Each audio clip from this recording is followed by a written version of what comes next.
तो hello everyone, कैसे हैं आप सब। आप सभी का स्वागत है स्कूल शिक्षा के ऑनलाइन लर्निंग प्लेटफॉर्म पर। बेटा, आज की वीडियो में हम बात करने वाले हैं कि CHGS और CHBS में क्या अंतर है। मतलब कि सेंट्रल हिंदू गर्ल्स स्कूल और सेंट्रल हिंदू बॉयज स्कूल में क्या अंतर है। यूजुअली क्या होता है, बच्चों को ऐसा लगता है कि CHS के दो स्कूल हैं, एक CHGS है और एक CHBS है, जो कि ऐसा है। बट उन्हें लगता है कि अगर उनका एडमिशन अगर CHGS में नहीं हुआ तो CHBS में जाएगा, जो कि ऐसा बिल्कुल नहीं है। गर्ल्स के लिए CHGS है, सेंट्रल हिंदू गर्ल्स स्कूल, और वहीं पे बॉयज के लिए बात करते हैं CHBS है, सेंट्रल हिंदू बॉयज स्कूल। अगर आप बॉय हैं तो आपका इस एडमिशन जो है वो CHBS में होगा, और आप गर्ल्स हैं तो आपका एडमिशन CHGS में होगा। ठीक है, तो पहला चीज यहाँ पे इसका जो डाउट है इसको क्लियर करो कि CHS के दो स्कूल तो हैं, बट ऐसा नहीं कि आपका दोनों में एडमिशन होगा। ठीक है, आपके लिए गर्ल्स के लिए एक स्कूल है और बॉयज के लिए एक सेपरेट स्कूल है। ठीक, तो भैया यहाँ से हमको पता चल गया कि एजुकेशन जो है हमारा सेपरेटली चलता है, कोई एजुकेशन नहीं होती है कि गर्ल्स और बॉयज दोनों साथ में पढ़ रहे हैं।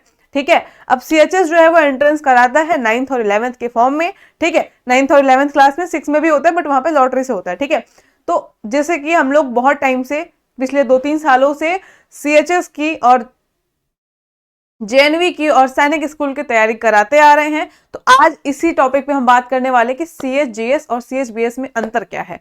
ठीक है, तो चलिए देखते हैं कि सीट मैट्रिक्स वगैरह क्या है, क्या फैसिलिटीज मिलती है आपको गर्ल्स स्कूल में और कौन सी फैसिलिटीज मिलती है आपको बॉयज स्कूल में। ठीक है, किस तरीके से ये अलग है और किस जगह पे ये सिमिलर है, ये सब कुछ हम लोग यहाँ पे बात करने वाले हैं। तो चलिए शुरू करते हैं। जो भी बच्चों को यहाँ पे डाउट होगा उस डाउट को क्लियर कर लेना। ठीक है, चलो। तो पहले तो यहाँ पे ये CHS बॉयज स्कूल का मेन गेट है। ठीक है, इसके बाद में हम जब देखते हैं बेटा, तो एक बुलेटिन है हमारे पास, जहां पे ये 2024 का बुलेटिन है। इसी तरीके से जब फॉर्म आ जाएगा तो आपको 2025 का बुलेटिन देखने को मिलेगा।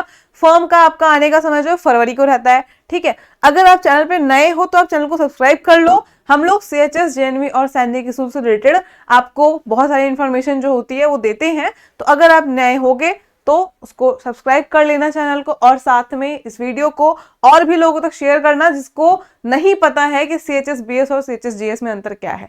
ठीक है, या फिर जिन लोगों को भी CHS की तैयारी करनी हो उनको ये वीडियो जरूर शेयर करना। तो चलिए देखते हैं आगे। यहाँ पे आपका बुलेटिन दिया हुआ है जिसमें हम सीट मैट्रिक्स को देखते हैं, जिसमें हम एग्जाम के बारे में सब कुछ जानते हैं कि एग्जाम होता कब है, फॉर्म कब आता है, फिलिंग का क्या डेट होता है, क्वेश्चन कितने होते हैं, किस सब्जेक्ट से पूछते हैं, एंड ऑल। ठीक है, तो यहाँ पे देखो ये लास्ट ईयर जो क्लासेस हुआ था आपका, जो जो एग्जाम हुआ था उसका डेट यहाँ मेंशन किया हुआ है। ठीक है, 9th का कब हुआ था, 11th का कब हुआ था, एंड ऑल। जब हम बात करते हैं बेटा, एक सेकेंड, जब हम बात करते हैं यहाँ पे सीट मैट्रिक्स की, ठीक है, बहुत कंफ्यूजन आता है कि मैम CHS में अगर हम गर्ल्स स्कूल की बात करते हैं तो वहां पे सीट कितनी है, और वहीं बॉयज स्कूल में बात करते हैं तो कितनी सीट है।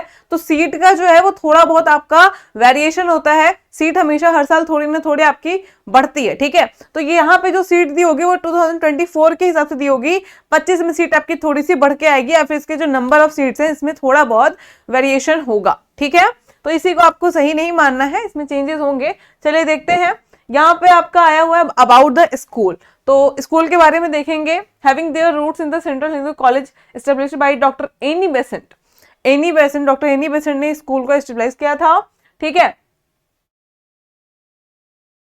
उसके बाद में ये जो है ये आपका BHU की स्कूल बनने के बाद में BHU के अंडर में आता है। ठीक है, फॉर क्लास 9th बात करते हैं तो आपका जो एज क्राइटेरिया होता है, इसके बारे में हम बात इससे पहले भी कर चुके हैं, बट आपका जो एज क्राइटेरिया होना चाहिए वो 13 to 15 ईयर्स ओल्ड होना चाहिए। ठीक है, और उसके बाद में फॉर 11th के लिए 18 ईयर्स ऑफ मैक्सिमम एज होनी चाहिए आपकी। देन अगर हम बात करते हैं बेटा, तो यहाँ पे हमारा सीट मैट्रिक्स लिखा हुआ है CHBS के लिए। अगर आप बॉय हैं या फिर CHBS के लिए अप्लाई कर रहे हो तो क्लास 11th के लिए क्लास 9th के लिए 100 सीट्स है यहाँ पे। फिर उसके बाद में आपका स्ट्रीम वाइज सीट जो है वो डिवाइडेड है। 11th के लिए मैथ स्ट्रीम में हो तो 38 है, उसके बाद में 25 है, आर्ट्स के हो तो आपको 12 सीट है। इस तरीके से सीट है। वहीं बात करते हैं हम CHS गर्ल्स की, तो गर्ल्स के सेक्शन में यहाँ पे हमको देखने को मिलेगा 9th में 10 सीट्स है। ठीक है, उसके बाद में स्ट्रीम वाइज सीट जो है वो बटी हुई है। ठीक, चलो यहाँ पे रिजर्वेशन भी होता है and all. Entrance test syllabus, यहाँ पे आपको सिलेबस के बारे में बताया जाता है। तो बुलेटिन में हर एक चीज आपको यहाँ पे दिखा दी जाती है। ठीक है, कि 9th के लिए अगर हम देखते हैं तो यहाँ पे question paper will be up to class 8th standard comprising 100 MCQs of subjects. Subject कौन कौन सा आता है? English, Hindi, mathematics, social science and science आता है यहाँ पे। ठीक है, अगर आपको देखना हो तो आप यहाँ पे कुछ हमारे जैसे कि सेंट्रल हिंदू गर्ल्स स्कूल का यहाँ पे ये आपका ऑफिशियल वेबसाइट है, इसमें आपके टॉपर्स जो कि सेंट्रल हिंदू स्कूल की टॉपर्स रही हैं उनकी फोटोज यहाँ पे है। आप परसेंटेज देख सकते हो 99.2%, मतलब कि एजुकेशन जो है आपके सीएचएस में वो बिल्कुल ही ज्यादा एक ग्रेड की है, बिल्कुल अच्छे लेवल पे आपकी एजुकेशन जो है वो कराई जाती है। ठीक है, 99%, 95% आप देख सकते हो यहाँ पे। इसके अलावा एक्स्ट्रा करिकुलर एक्टिविटीज भी होती रहती हैं जहाँ पे बच्चे पार्टिसिपेट करते हैं। ठीक है, एंड ऑल। ये कैंपस है CHGS का। उसके बाद में आपके कई सारे एक्स्ट्रा एक्टिविटीज भी होती हैं, एनसीसी होता है, एनएसएस होता है।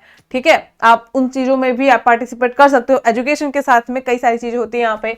अगर हम CHBS की बात करते हैं तो CHBS भी हमारे पास है, जैसा कि ये।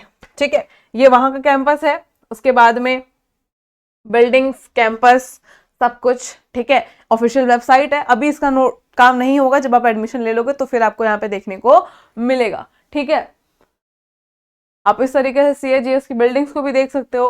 ठीक है, अभी हम लोगों ने कैंपस देखा ही था, तो आप गूगल पे सर्च करके भी देख सकते हो गर्ल्स स्कूल का बिल्डिंग वगैरह, इंफ्रा क्या सीन है, कैसा स्कूल है आपका, कैसा दिखता है स्कूल। CHBS का भी देख सकते हो। ठीक है, चलो तो इसमें बेटा कुछ चेंजेस भी देख लेते हैं। सीट मैट्रिक्स को हम लोग देख लिया कि 9th में कितनी सीटें हैं, 11th में कितनी सीट है। स्ट्रीम वाइज सीट जो है वो आपकी डिवाइड होती है। For 11th class maths stream में अलग सीट, नंबर ऑफ सीट्स होंगी। आर्ट्स के लिए अलग होगा, बायोलॉजी के लिए अलग होगा। ठीक है, बॉयज में अलग सीट्स होती हैं, गर्ल्स के लिए अलग सीट होती हैं। कुछ चेंजेस यहाँ पे जो अलग होता है या फिर गर्ल्स स्कूल को और बॉयज स्कूल को अलग बनाता है वो ये होता है कि गर्ल्स स्कूल में अभी आपका हॉस्टल नहीं आया है। ठीक है, अगर हम बात करते हैं गर्ल्स स्कूल की CHGS, ठीक, तो वहां पे आपका हॉस्टल की फैसिलिटी अभी नहीं दी गई है। बॉयज स्कूल में है, बट वहां पर भी जो हायर रैंक पाते हैं, जिनका हाईएस्ट रैंक होता है, जो बहुत ज्यादा मतलब रैंकर होते हैं, उनको एडमिशन मिलता है हॉस्टल में। ठीक है, और बाकी बच्चे जिनका उतना बेटर नहीं होता है नंबर, या फिर हॉस्टल के अकॉर्डिंग उसका नंबर अच्छा नहीं होता है, तो वो बाहर रूम लेके रहते हैं। रूम वगैरह लेने की दिक्कत नहीं होती है, आपको कई सारे पीजी आपके स्कूल के पास में मिल जाएंगे। हॉस्टल से लड़कियां वहां रह रही हैं, ठीक है, और स्कूल में जा रही हैं। तो ये चेंज है कि CHGS में आपको हॉस्टल नहीं मिलता है और CHBS में हॉस्टल मिलता है, बट फॉर हायर रैंकर्स को। ठीक है, उसके बाद में प्लेग्राउंड वगैरह होते हैं आपके, लाइब्रेरी होती है, लेबोरेटरी होती है। ठीक है, हर एक चीज आपको यहाँ पे दी जाती है। प्लेग्राउंड की बात करेंगे तो बॉयज का जो प्लेग्राउंड है वो थोड़ा सा आपका बड़ा होता है एज कम्पेयर टू गर्ल्स के। ठीक है, और यहाँ पे क्लासेस जो है वो आपकी प्रॉपर सिस्टमेटिक रूप से चलती हैं, बॉयज की भी गर्ल्स की भी। यहाँ से इतना तो पता चल गया है कि क्लासेस जो है वो आपकी सेपरेट फॉर्म में चलेंगी। ठीक है, कोई एजुकेशन नहीं होगा। गर्ल्स स्कूल में अपना गर्ल्स का अलग स्कूल है तो वहां पे उनकी क्लासेस सेपरेट चलेंगी, और बॉयज का अपने स्कूल में तो सिर्फ बॉयज रहते हैं। तो यहाँ पे एक बेनिफिट हो गया तुम लोग को कि जब ये रहता है कि हम कोएड स्कूल में पढ़ रहे हैं तो वहां पे एक सीन आता है कि थोड़ा सा शर्माना होता है कि क्लास में हम क्वेश्चन कैसे पूछें, है ना, थोड़ा बहुत शर्माते हो कि क्वेश्चन कैसे पूछें, इसको पता चल जाएगा कि हमको नहीं आ रहा है तो क्या सोचेगी मेरे बारे में। ये सब कुछ नहीं करना है, अब आराम से आ रहे हो अच्छी जगह। ठीक है, मेन मोटिव क्या है कि हमको CHS आना है, अपनी एजुकेशन को अच्छा करना है और अपने आगे के फ्यूचर को हमको एकदम अच्छे लेवल से, अच्छे लोगों के अच्छे संगत में, अच्छे टीचर्स के साथ और अच्छे स्कूल में करना है। ठीक है, तो शर्माने को सीन मत रखना, आराम से क्वेश्चन जहां भी डाउट हो उसको पूछना, अपनी तैयारी अच्छे से करना, पढ़ाई अच्छे से करना। ठीक है, मार्क्स आप देख सकते हो कितने अच्छे अच्छे मार्क्स आते हैं वहां पे।